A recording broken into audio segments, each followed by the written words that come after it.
Hi, this is AJ. Welcome to episode 120 of Here's What I Watched. In this episode, I want to talk about the Bob Odenkirk and Connie Nielsen movie Nobody 2, which was directed by Timo Tjahjanto.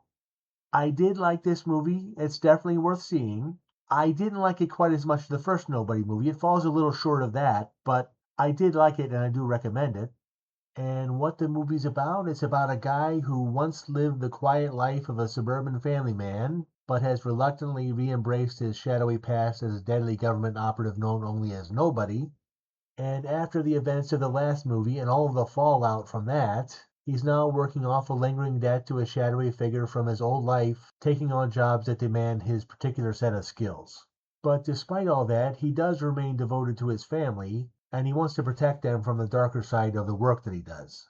And in an attempt to rebuild the strained relationships with his wife and kids, he takes his family on a nostalgic trip to Plummerville, which is a small town from his childhood that's known for its once charming but now faded amusement park.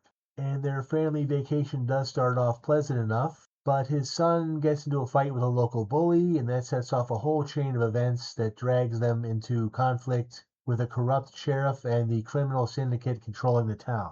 And as things continue to escalate, he faces the harsh reality that peace isn't going to simply be given to him. He has to fight for it. And the fight scenes here are good, but if you like the way the first movie worked as a man pushed to the edge kind of thriller, you might be a little put off by the way Nobody 2 shifts more into action comedy territory. The action mostly works and the jokes mostly land, but the villain in Nobody 2 was a little less interesting than the villain in the first movie was. The movie does work though, and I was very happy by the time I got to the end of it, so yeah, I would definitely recommend Nobody 2.